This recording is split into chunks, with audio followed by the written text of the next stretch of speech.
This episode is sponsored by SmartVestor. Connect with an investing pro for free at RamseySolutions.com/invest.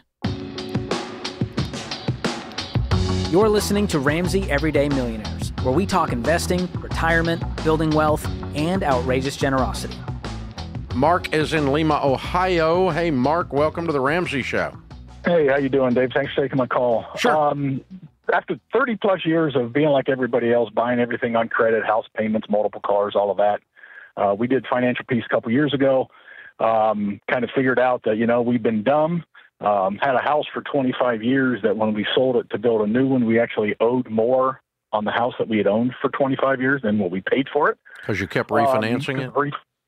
Refinance and add on, do this, do that. Anyway, we kind of got our heads out of our rear end, and in 2 years, sold the cars, condensed all that stuff. I'm currently driving an old piece of crap, paid off the house, wife retires early. Now we're debt-free, don't own a penny to anybody.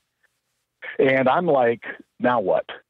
You got cash sitting there, and it's like, I want to spend it. And then the other part of me says, how dare you?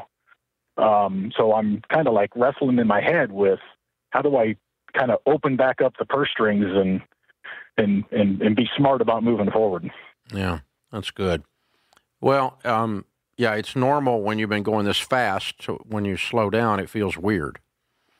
That's a normal thing for most people.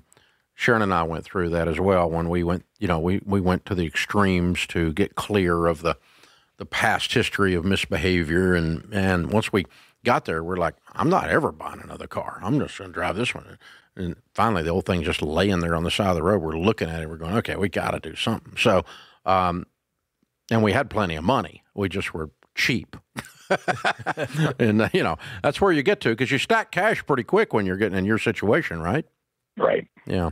Yeah. Part of my problem in my head is I'm a gearhead car fetish guy. Yeah. So, I've spent 30 years in really enjoying what I drive. And, I kind of like cut that off 2 years ago, and now the itch is there, and I'm like, I'm not sure that's the smartest thing to do. Yeah. Well, I mean, there's basically 3 or 4 things that keep us aligned at our place.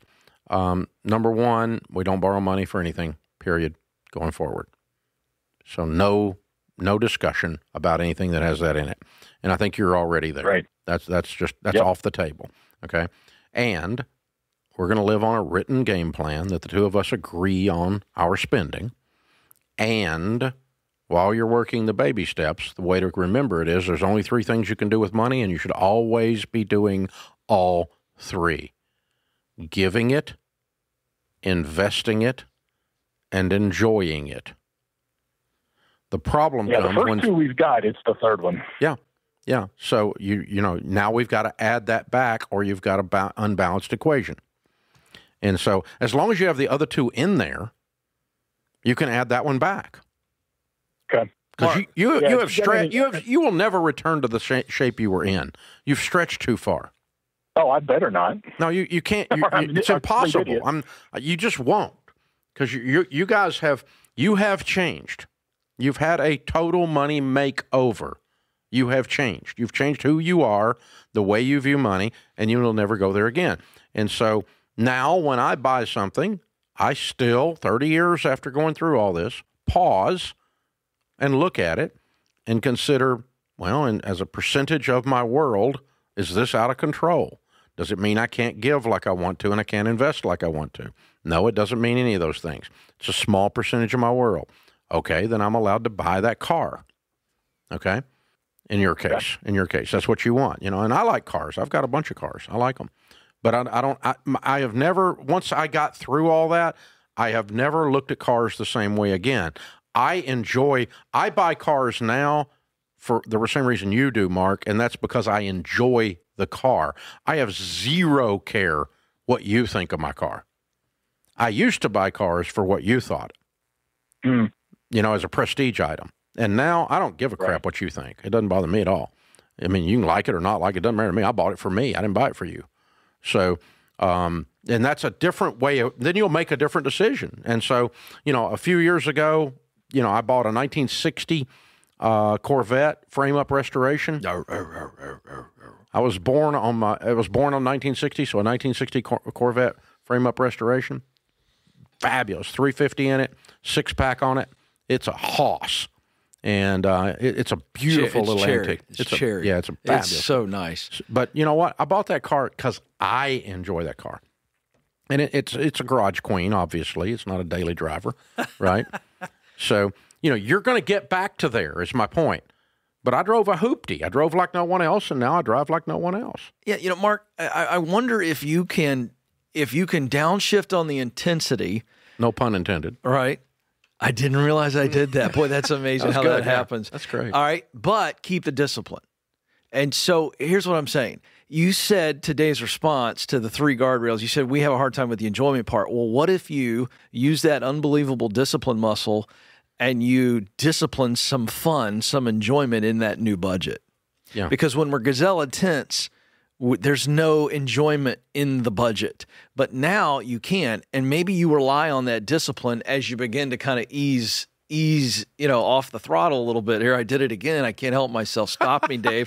But I just think that's downshift and throttle. You got this running. I think that's what you've got to do, Mark. Does that make sense? Like, you don't have to be gazelle intense anymore, but you can still be disciplined. Money that you have to spend for fun. That's it. Mark? I got you. You're basically planning. Yeah. So save up for that. The difference in that and the way you used to live is you used to just spend until you ran out of money. Right. And now you're planning like an adult what you're going to spend on enjoyment.